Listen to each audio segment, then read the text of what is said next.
Peut-on survivre du cancer ? Alors, on peut survivre du cancer. La preuve en est, c'est qu'on a lancé le projet Cure 51 qui a pour objectif d'analyser les survivants au cancer à très faible pronostic de survie.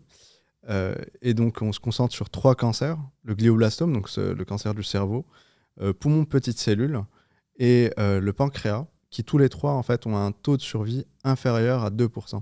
Et donc, l'objectif de notre projet, c'est de se concentrer sur ces cancers-là qui sont extrêmement létaux, et d'essayer de comprendre les mécanismes biologiques qui ont amené à la survie. Donc on peut survivre, et le projet, c'est de comprendre pourquoi. Mais il y a combien de types de cancers ? Parce qu'il y a des probabilités différentes selon, selon toutes les études qui sont faites dans le monde.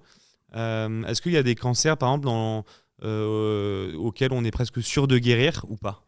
Il y a des cancers auxquels on survit plutôt bien, puisque en fait, il y a des thérapies qui ont été identifiées. Donc, on sait que, par exemple, le cancer du sein est plutôt bien traité, qu'il y a 10 ans, par exemple. Mais voilà, il y a des cancers où on survit, mais il y en a encore qui subsistent, pour lesquels il y a très peu de solutions à date.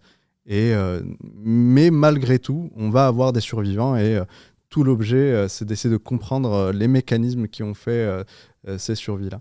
Au niveau des traitements pour le cancer, tu me disais qu'on avait une technologie aujourd'hui qui était beaucoup plus avancée qu'il y a 10-20 ans.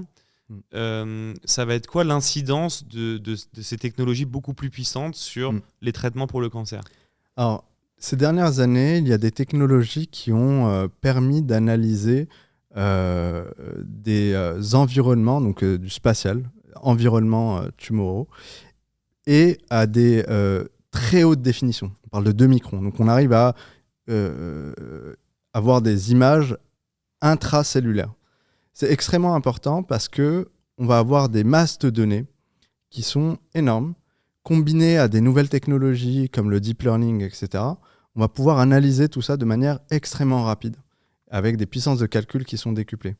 Cet ensemble-là fait qu'on a des aires de découverte qui s'ouvrent, et donc on va encore mieux comprendre le métabolisme et mieux comprendre la biologie humaine. Et du coup, à quel point ça va provoquer une accélération dans la guérison, dans le sens où l'avancée technologique est telle que ça devrait pouvoir apporter beaucoup plus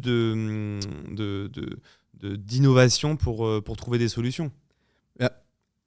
Une fois qu'on a compris comment ça se passe au sein d'une cellule et autour d'une cellule, on va essayer de reproduire ces mécanismes-là avec des médicaments, de telle manière à ce qu'on améliore les chances de survie. Donc c'est simplement la reproduction de ce qui se passe naturellement chez ces survivants-là, de manière médicamenteuse. Et ça, on ne pouvait pas le faire avant qu'il y ait le deep learning et toute cette manière de décrypter la donnée. C'est surtout que ça prenait beaucoup plus de temps.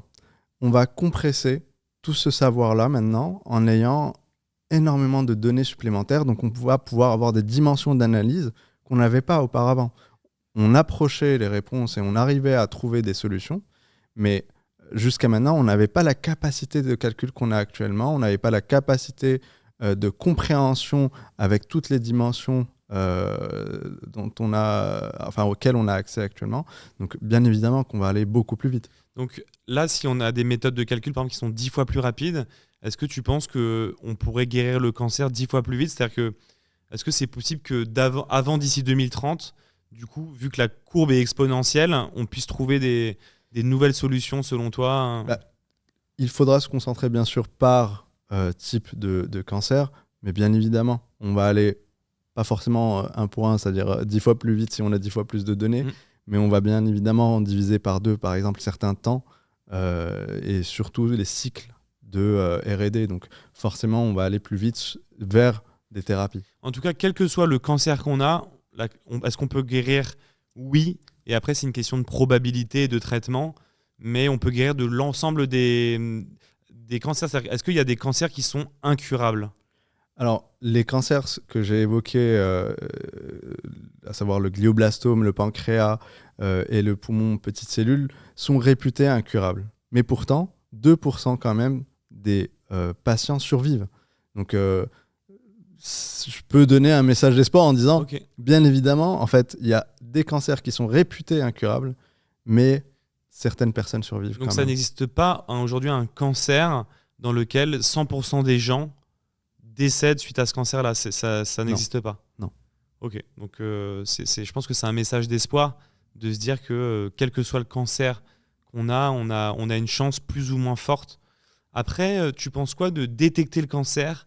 On dit que plus tu détectes le cancer le plus tôt possible, plus tu as de chances de guérir. Est-ce que c'est vrai ça? Oui, c'est vrai, puisqu'en fait, lorsque le cancer est en phase initiale, on va pouvoir l'inhiber assez, entre guillemets, simplement. L'isoler du coup d'une certaine C'est manière? ça, Ouais. c'est ça. Là où, lorsqu'il métastase, donc il se prolifère dans le corps, ça devient un peu plus complexe, puisqu'il peut aller se loger, par exemple, dans des endroits qui sont un peu compliqués pour l'intervention, parce qu'en fait, on parle d'intervention chirurgicale à ce moment-là. Mais bien évidemment, lorsque c'est détecté de manière très tôt, on va pouvoir le guérir plus simplement. Donc c'est avant qu'il se propage d'une certaine manière, plus tôt tu trouves où Notamment, il oui. est, moins il a eu le temps de se développer et plus tu peux agir dessus. Notamment, oui. Quel que soit l'endroit, c'est toujours mieux. C'est toujours mieux. C'est toujours mieux. Super. Bah, merci beaucoup, Elmedi. Merci à toi.